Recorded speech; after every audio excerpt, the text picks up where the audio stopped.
All right, going on, friends. With a deadly missile barrage on Israel, Iran finally shed its pretense of being a silent spectator to the ongoing West Asian conflict and threw itself into the field of battle. Close to 200 ballistic missiles of varying strike range tore through the night sky over the Jewish homeland as Iran retaliated to the killing of the Hezbollah chief Hassan Nasrallah and its top military commander General Abbas Niloufar Shan.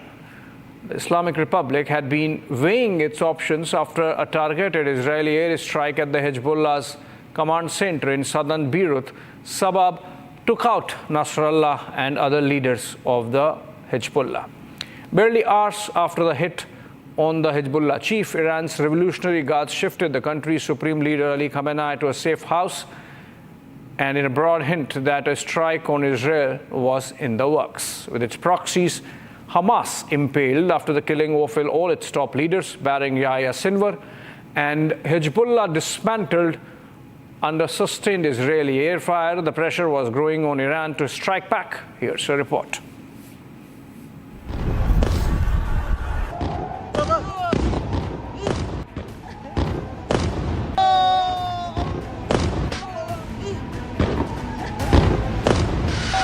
With its proxies, Hamas and Hezbollah disabled and dismantled in the face of continued Israeli military onslaught, Iran finally dropped its pretense of being a bystander to the conflict and entered the war front.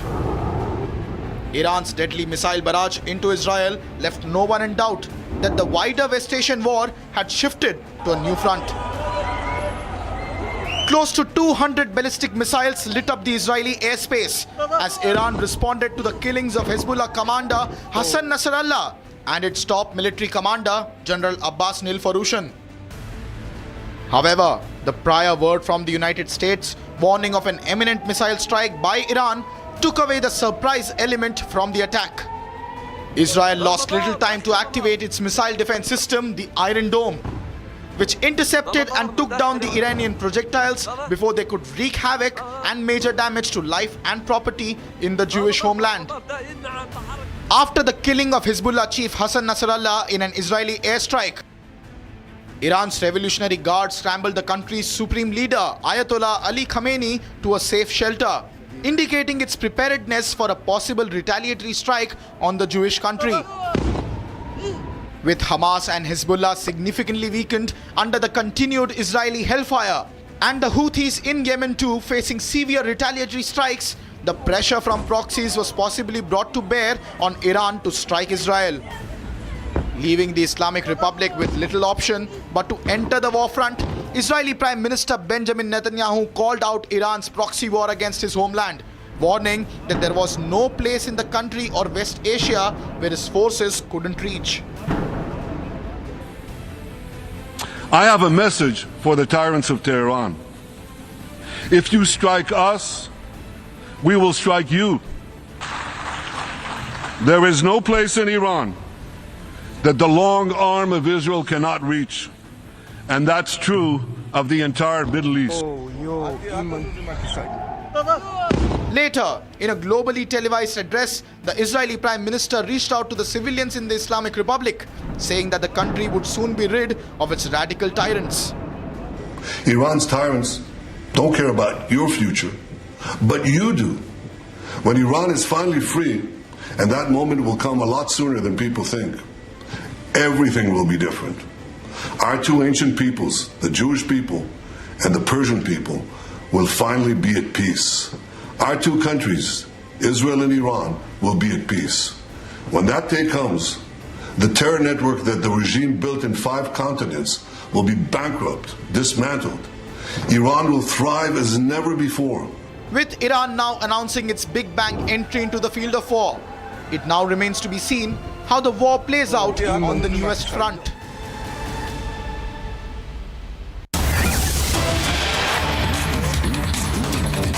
All right, another breaking news development still with the West Asia Middle East crisis. French President Emanuel Macron has said that France is committed to Israel's protection and has mobilized its military resources in the Middle East to counter the Iranian threat. France is committed to protect Israel, and to that objective, France is deploying its military assets. The French president has not clarified whether it's a warship or some other. But France joining in with the larger West in expressing support for Israel after Iranian attack last evening. Will also need to be.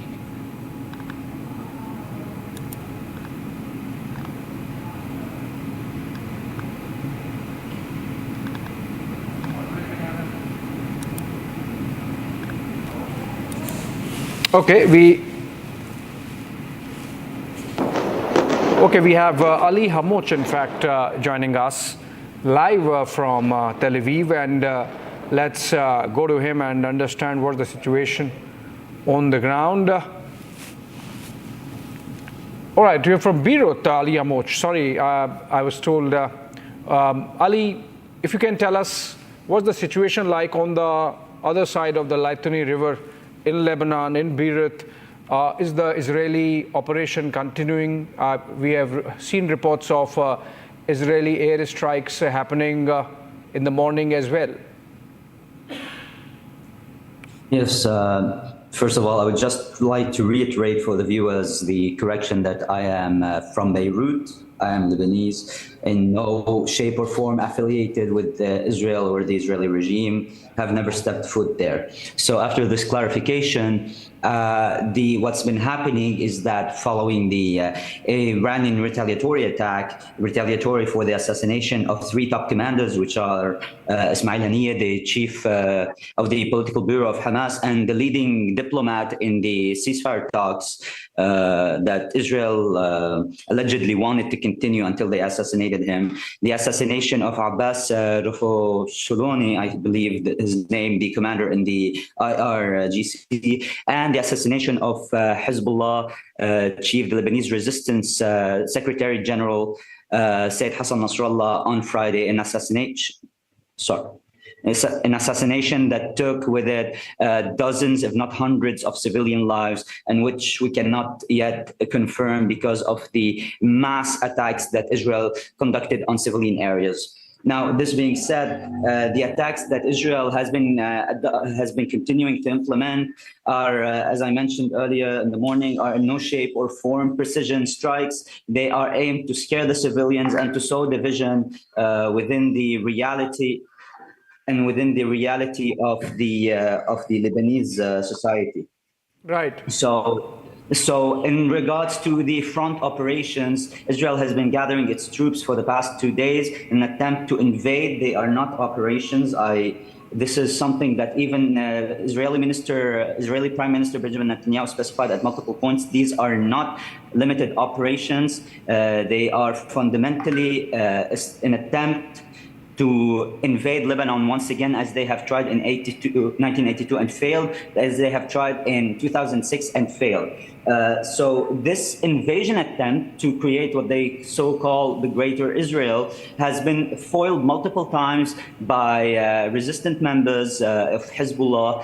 We have just heard of a most recent ambush that occurred in the border region of Al-Adaisi, where a number of elite Israeli soldiers and even elite lieutenants, one of them has been confirmed dead so far, have attempted to infiltrate Al-Adaisi and have positioned themselves until the Lebanese resistance succeeded in attacking them, ambushing them, and killing a number of them. And such operations and incidents have occurred on multiple levels in the past 48 hours. As we all recall, Benjamin Netanyahu and the spokesperson of the Israeli occupation army have repeatedly said that they are about to invade Lebanon, but so far they have massively failed, and we've seen that in the Israeli media reports, as well as the ground reality in the south of Lebanon. Okay, Ali, one more question. Is Lebanon getting some support? We had seen reports of Russia sending in humanitarian aid. Otherwise, how is Lebanon seeing this Israeli ground offensive in the light of UN Resolution 1701? Well, Israel has never actually adopted the 1701 resolution. So what we're seeing now is a fundamental is a fundamental reveal of the actual Israeli strategy. Ever since 2006, the July war of 2006 on Lebanon by Israel, Israel at multiple points has breached Lebanese sovereignty. They always have drones flying over Lebanon. They've always targeted or attempted to target certain individuals within Lebanon. They have implemented multiple military measures that breach the sovereignty of Lebanon. Actually, in a fun trivia, if I have to mention it, unfortunately, Lebanon has seemingly broken the Guinness World Record for most complaints against any nation ever in the UN. So we have seen Israel breaking the sovereignty, trespassing over Lebanon so many times that it has become reprehensible to even talk about Resolution 1701 or its implementation. But now, ever since Israel has widened the scope of its aggression, now it wants to implement it. But how does it want to implement it? This is the interesting part: by invading